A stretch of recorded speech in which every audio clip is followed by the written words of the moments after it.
Le centre de démonstration et de promotion de technologie, je pense qu'à moult occasions, nous l'avons défini par ses sigles et par ses activités, par ses missions, par ses attributions, et par l'impact qu'il a sur les populations ivoiriennes, sur l'environnement économique de la Côte d'Ivoire. Une structure comme la nôtre, créée par l'État de Côte d'Ivoire à coups de milliards, sûrement, les attentes sont l'impact qu'on peut voir, la façon dont le CDT améliore le quotidien des Ivoiriens à travers leurs activités, notamment dans le secteur de l'agrotransformation.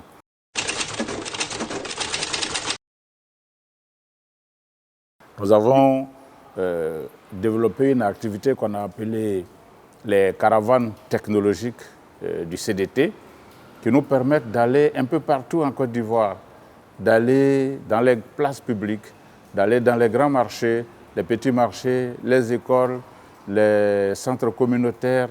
Partout on peut avoir du monde, et du monde qui individuellement ou collectivement agissent pour impacter l'environnement agro-industriel. Nous partons pour faire des démonstrations publiques avec des petites unités que nous pouvons déplacer.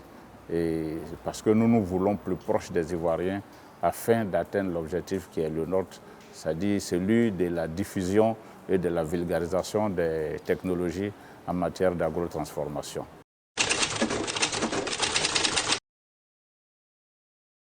Je souhaitais développer des petits parcs technologiques dans chaque région de Côte d'Ivoire.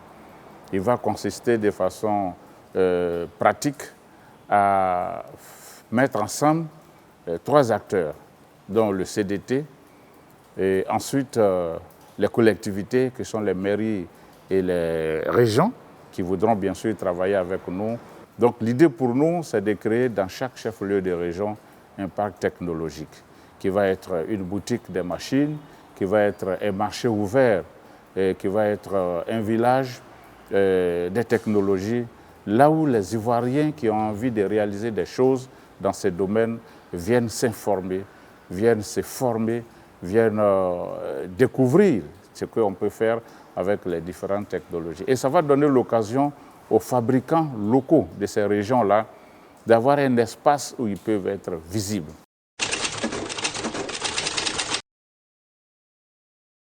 Le génie existe, la compétence existe, l'engagement existe, la volonté existe. Ce qui manque, c'est peut-être l'encadrement. Et le CDT se propose d'accompagner tous ces jeunes artisans-là, afin que leur création prenne de l'envergure et soit utile à ceux des Ivoiriens qui veulent agir pour créer des PME d'agrotransformation.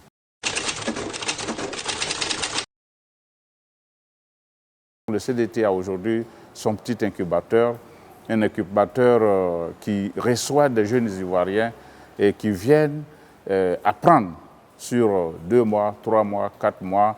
Et cela dépend souvent de la complexité de l'activité qu'ils ont choisie. Mais ils viennent, ils apprennent, et puis après, ils vont s'installer à leur propre compte.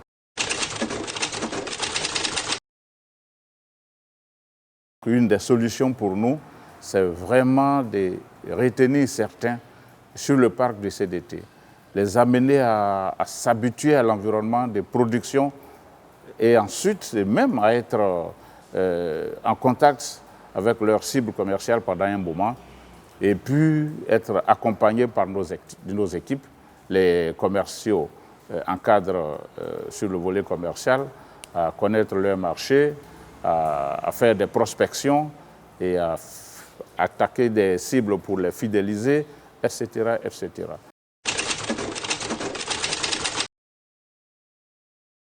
Tout ça répond à quel souci?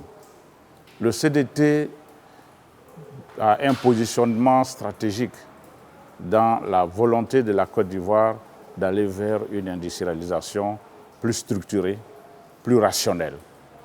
Le CDT est l'interface entre les utilisateurs des technologies et les concepteurs, dont le CDT est dans la mise en relation, dans la mise en lien, des liens très solides, afin que personne ne soit isolé dans son compartiment, afin qu'on soit dans une chaîne dynamique qui va porter tout le monde vers un développement industriel des plus réussis dans notre pays.